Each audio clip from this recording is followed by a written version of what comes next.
بسم اللہ الرحمن الرحیم۔ السلام علیکم، میں ہوں آپ کا ہوسٹ ڈاکٹر سازی خان۔ دسمبر 2010 میں شمالی افریقہ کے ایک چھوٹے سے ملک، مسلمان ملک تیونس میں ایک بظاہر ایک چھوٹا سا واقعہ ہوا جس میں ایک ہاکر ٹھیلے لگانے والے نوجوان کو ریاستی اہلکاروں نے اس کا سامان پھینکا، اس پر تشدد کیا،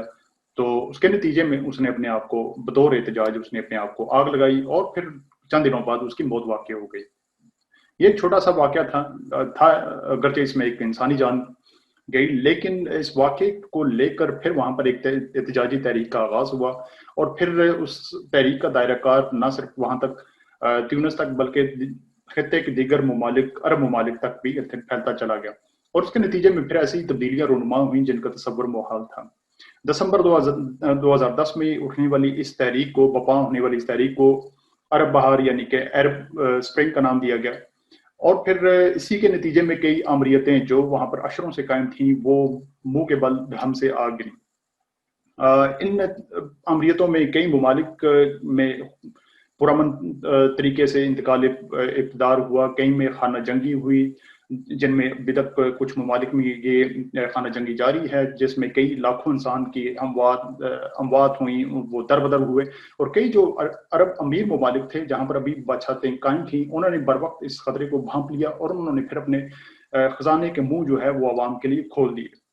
انہی میں سے ایک ملک جو اہم بھی ہے خطے میں اور جس کی جغرافیائی، اس کی سیاسی معاشی ایک اہمیت بھی ہے، وہ ہے مصر۔ مصر میں 2011 کے جنوری میں جب اس تحریک کے اثرات پہنچے تو وہاں پر حسنی مبارک کی حکومت تھی۔ حسنی مبارک 1981 سے یعنی کہ 3 اشروں سے وہاں پر اقتدار میں تھا۔ جب تحریک وہاں پر پہنچی اور پھر اس کے نتیجے میں تحریک نے زور پکڑا تو حسنی مبارک کی حکومت جو تھی، اس کی امریت، وہ بھی اس کا بھی خاتمہ چند دنوں میں ہو گیا۔ 2011 کے فروری میں حسنی مبارک نے استعفیٰ دیا۔ 2011 کے نومبر میں عام انتخابات ہوئے جس کے نتیجے میں اخوان المسلمین جو وہاں پر سیاسی تحریک ہے وہ اکثریتی پارٹی بن کر ابھری، اور پھر اس نے اپنی حکومت قائم کی جون 2012 میں۔ جون 2012 سے لے کر جولائی 2013 تک ان کی 1 سال بمشکل حکومت قائم رہی، لیکن 1 سال بعد ہی وہاں کی جو فوج تھی اس نے شبخون مار کر نہ صرف اس حکومت کا خاتمہ کیا، صدر مرسی کو جیل میں ڈالا، ان پر مقدمات قائم کیے، ان کے ہزاروں کارکنان کو پابند سلاسل کیا، کئی سینکڑوں کارکنان کو شہید کیا، اور اس واقعے یا سانحے کا جو المیہ رہا، المناک جو اس کا پہلو رہا، وہ یہ رہا کہ صدر مرسی کا جیل میں ہی انتقال ہوا۔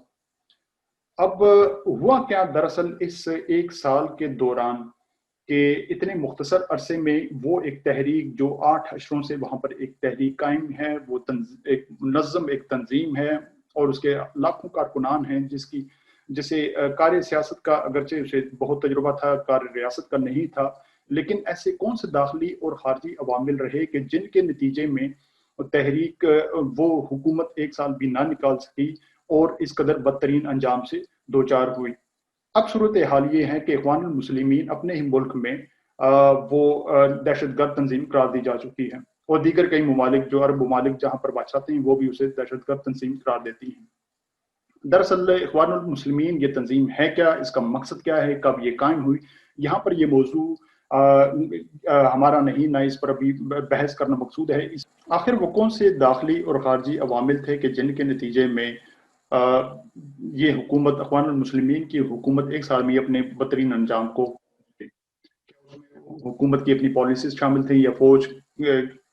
کا کردار شامل تھا، یا خارجی عوامل تھے کہ جن کے نتیجے میں حکومت 1 سال بھی نہ چل سکی۔ قلم کتاب سلسلے میں آج جس کتاب سے میں آپ کو متعارف کروانے جا رہا ہوں، یہ کتاب، اس کا عنوان ہے عرب فال۔ اس کتاب میں اس کا مصنف ایک نوجوان ہے، محقق ہے، اور یہ اس کی پی ایچ ڈی کے تھیسس کا یعنی اس کے تحقیقی مقالے کا ایک حصہ ہے۔ یہ کتاب ان تمام عوامل کا جائزہ لیتی ہے، اور یہ تفصیل سے نہیں بلکہ یہ اس وقت سے جب اخوان المسلمین اس احتجاجی تحریک کا حصہ بنی 2011 جنوری، اور پھر اس کے زیر تاب آنے سے قبل تک جو اخوان المسلمین کا تحریک میں حصہ رہا، جو اس نے حکومت میں آ کر فیصلے کیے، اور جو ان کے تنظیمی معاملات رہے یا فوج کے ساتھ ان کے ٹکراؤ کا یا جو بھی پس منظر رہا، یہ کتاب ان تمام حالات و واقعات کا جائزہ لیتی ہے۔ اخوان المسلمین تحریک ہے کیا، اس کا مقصد کیا ہے، کب اس کی تشکیل ہوئی، اور اس کے پالیسیز کیا رہیں یا اس کے تنظیمی معاملات کیا رہے، یہ ہمارا اس وقت موضوع نہیں۔ اس پر بہت کچھ لکھا بھی جا چکا، اور پھر کبھی کسی وقت نئی کسی کتاب کے ساتھ جب آپ کے پاس حاضر ہوں گے تو پھر اس کے جو معاملات رہے 1948 سے لے کر 2010 تک یا 11 تک، جتنی بھی سیاسی تبدیلیاں رونما ہوئی، جو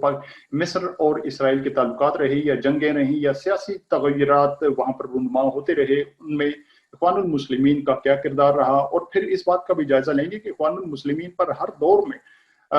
چونکہ وہاں پر 2010 تک 2011 تک فوج کا ہی اقتدار رہا، اب بھی فوج کا اقتدار ہے مصر میں، تو فوج کے ساتھ جو اس کی ایک کوارڈینیشن یا فوج کے ساتھ اس کی جو مخاصمت رہی اشروں پر وہ محیط ہے، تو ان میں فوج کے ساتھ وہ کون سے معاملات ہیں جو طے نہ پا سکے، اور ہر بار وہ اس پر بین بھی لگتے رہے اور اسے ظلم و ستم کا نشانہ بھی بنایا جاتا رہا، اس سعودتوں کے اس پر پہاڑ بھی توڑے جاتے رہے۔ تو ان تمام تفصیلات کا جائزہ پھر کسی اور ایپیسوڈ میں لیں گے، لیکن یہ کتاب جو ہے یہ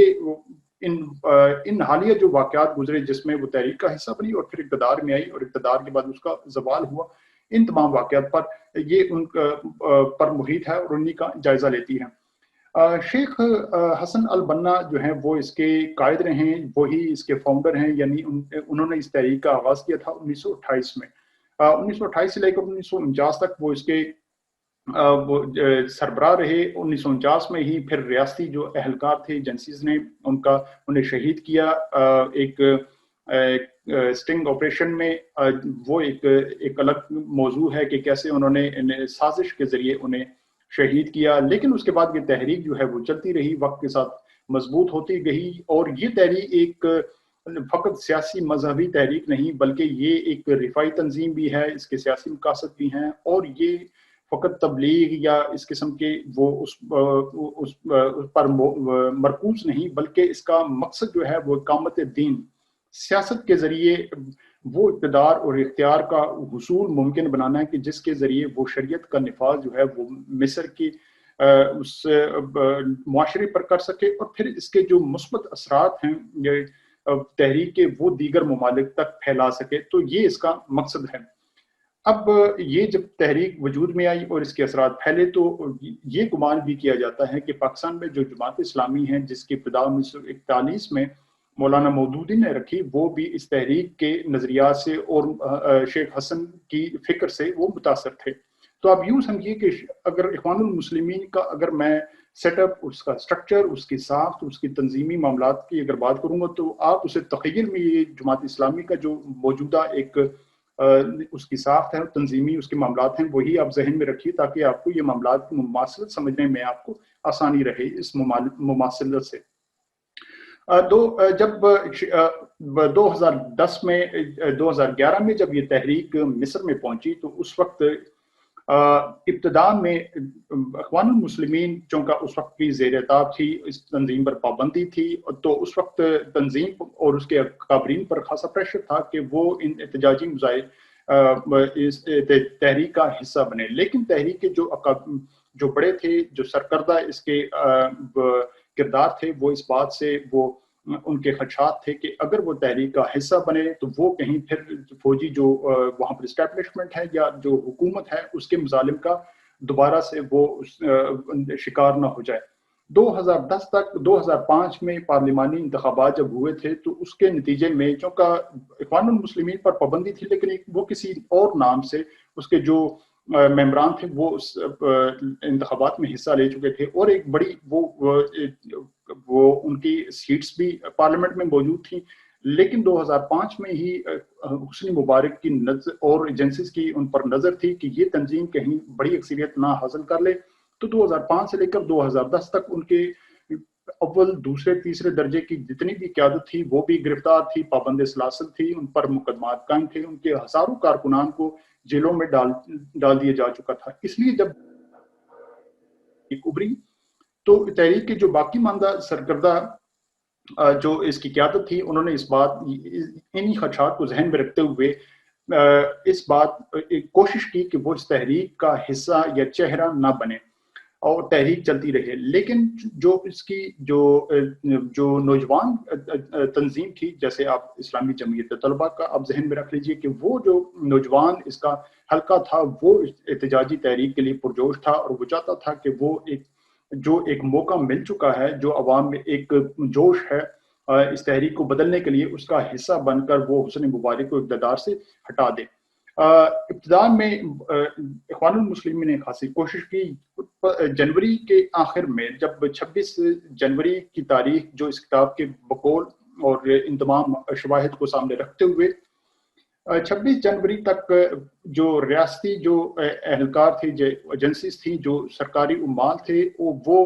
برہل دمکار رہے تھے اخوان المسلمین کو اگر وہ تحریک کا حصہ بنے تو انہیں مزید پابندیوں کا سامنا کرنا پڑے گا. تو 26 جنوری کو ہی اخوان المسلمین نے فیصلہ کر لیا کہ وہ اپنی تحریک کا حصہ بنیں گے، اور کسی قسم کا دباؤ جو ہے وہ بالائے طاق رکھتے ہوئے وہ کسی بھی مشکل کا سامنا کرنے کے لیے اپنے آپ کو تیار کریں گے. 28 جنوری کو وہ اپنے ہزاروں کارکنان کو انہوں نے موبلائز کیا. مصر کے طول و عرض سے انہیں کہا کہ وہ قاہرہ کے تحریر جو چوک ہے اسکوائر، اس میں پہنچے اور وہاں پر جو ہے وہ دھرنے کا انتظام کریں. جب دھرنا ہوا جنوری 2011 کے آخر میں، تو اس میں پھر ایک حسنی مبارک کو اس بات کا اندازہ ہو گیا کہ اگر اخوان المسلمین اگر اپنی بڑی ایک فورس لے کر اگر وہ احتجاجی مظاہرین کا حصہ بن چکی، تو اب اقتدار کو حقیقی معنوں میں خطرہ لاحق ہو سکتا ہے. جنوری کے ہی چند احتجاجی تحریک جب آغاز ہوا، حسنی مبارک نے اس وقت خطاب بھی کیا اور اس بات کا عندیہ دیا کہ وہ اقتدار سے الگ ہوں گے اور اگلی صدارت کے لیے وہ اپنے آپ کو نامزد نہیں کریں گے. اور یاد رکھیے کہ اس وقت حسنی مبارک کی جو عمر تھی وہ کم از کم 85 برس تھی، اور یہ بھی تھا کہ وہ اپنے بیٹے کو آگے نامزد کر سکتے ہیں. لیکن احتجاجی مظاہرین نے اس بات کو رد کر دیا تھا اور وہ کسی بھی قسم کا کمپرومائز کرنے کے لیے تیار نہیں تھے. تو جنوری کے آخر میں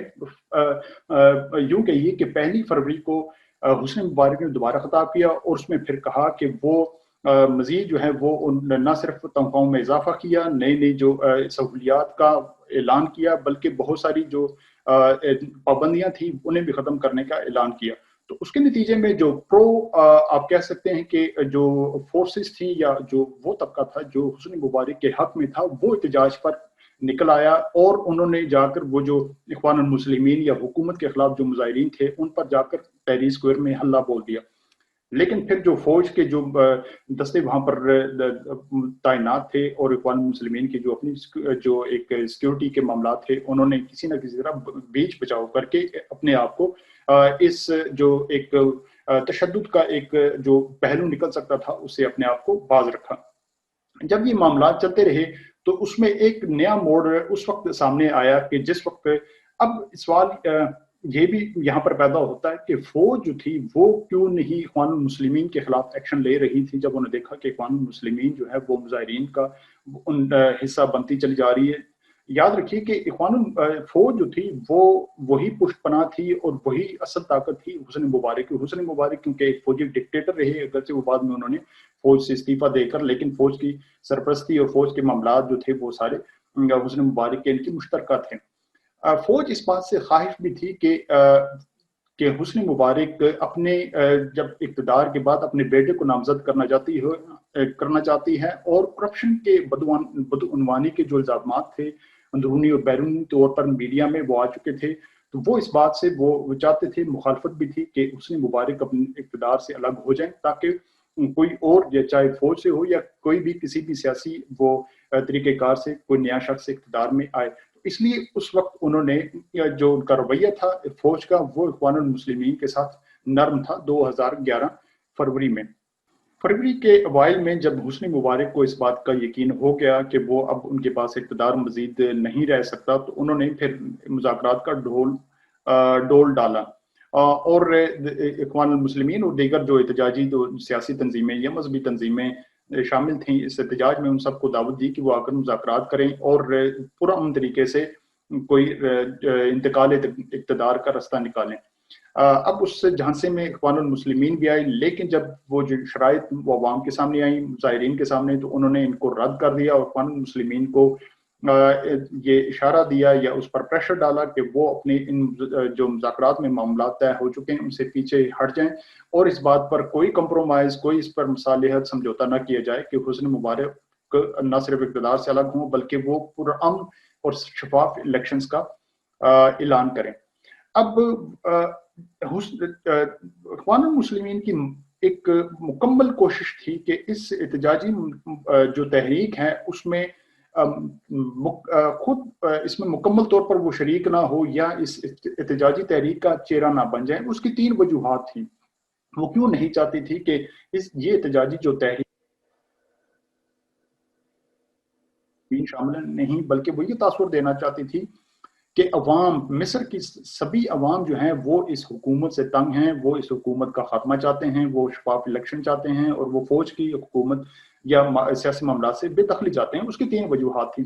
پہلی وجہ یہ تھی کہ اخوان المسلمین کا جو ایک مذہبی سیاسی ایک تاثر، اس کی شناخت ہے، اس سے مصر کی بہت ساری عوام میں جو دیگر طبقات تھے وہ اس سے ان کے کچھ خدشات تھے۔ وہ اس کی جو سخت گیر ایک اس کا ایک تاثر تھا، شاید وہ ریاستی جو ایک بیانیہ تھا یا ریاست نے اپنے پروپیگنڈے سے اس کا جو ایک شکل ایک بنا دی تھی، وہ اس کے بارے میں کچھ خدشات تھے۔ اس لیے جو لبرل کلاس تھی یا جو ایسی، کیونکہ وہاں پر قطبی جو عیسائی ہیں ان کی بھی بڑی تعداد آباد ہیں، تو وہ اس لیے بھی وہ اس بارے میں محتاط تھے کہ کہیں اقتدار میں یہ حسنی مبارک کے بعد اقتدار کہیں اخوان المسلمین کے پاس نہ چلا جائے۔ اس لیے اخوان المسلمین بھی اس سلسلے میں محتاط تھی کہ جب تک تمام جو اسٹیک ہولڈرز ہیں، تمام جو مظاہرین کے طبقات ہیں، انہیں ساتھ نہ شامل کر لیا جائے، اس وقت تک اخوان المسلمین اس احتجاجی تحریک کا حصہ نہ بن پائے۔ یہ اس میں ایک وجہ تھی۔ دوسری وجہ اس کے معاملات فوج کے ساتھ ٹکراؤ کے تھے۔ وہ یہ نہیں چاہتی تھی کہ جو کہ اس کے بہت سارے ہزاروں کارکنان ابھی بھی پابند سلاسل تھے، وہ نہیں چاہتی تھی کہ فوج دوبارہ ٹکراؤ پر اتر آئے اور مزید اس پر پابندیاں سخت ہوں اور حسنی مبارک کے بعد فوج ہی ڈائریکٹ اقتدار میں نہ جائے۔ تیسری جو اس کی وجہ تھی وہ تھی کہ مغرب کا جو ایک تاثر تھا اخوان المسلمین کے بارے میں کہ مغرب یہ گمان کرے کہ اگر حسنی مبارک ہٹ گیا تو وہ صرف اخوان المسلمین، مغرب کے خدشات تھے، تحفظات تھے اخوان المسلمین کے بارے میں۔ وہ اخوان یہ بھی چاہتے تھے کہ مغرب کے یہ خدشات دور ہوں اور یہ انہیں مغرب کو یہ لگے، یعنی ویسٹ ممالک کو یہ لگے، جو طاقتور ممالک تھے انہیں یہ لگے کہ یہ اس تحریک کے جو پس پردہ جو عوامل ہیں، جو کردار ہیں، وہ صرف اخوان نہیں بلکہ وہ مصر کی تمام عوام اس میں شامل ہیں۔ تو یہ 3 عوامل کی وجہ سے اخوان المسلمین ابتداء میں اس احتجاجی تحریک کا حصہ نہیں بننا چاہتی تھی یا مکمل طور پر اس کا چہرہ نہیں بننا چاہتی تھی، لیکن بعد میں وہ پھر مجبور ہوئی اور اس تحریک کا حصہ بنی، اور اس کے نتیجے میں پھر حسنی مبارک کی حکومت گری اور وہ پھر اقتدار میں آئے۔ اب وہ 1 سال میں وہ کیا عوامل رہے کہ جن کے نتیجے میں اس نے وہ کچھ پالیسیز، کیا ان کی پالیسیز کیا رہی اخوان کی، ان کا گورننس کا طریقہ کار کیا رہا کہ جس کے نتیجے میں فقط ان کی حکومت 1 سال چل سکی۔ ان تمام معاملات پر انشاءاللہ اگلے ایپیسوڈ میں ہم بات کریں گے۔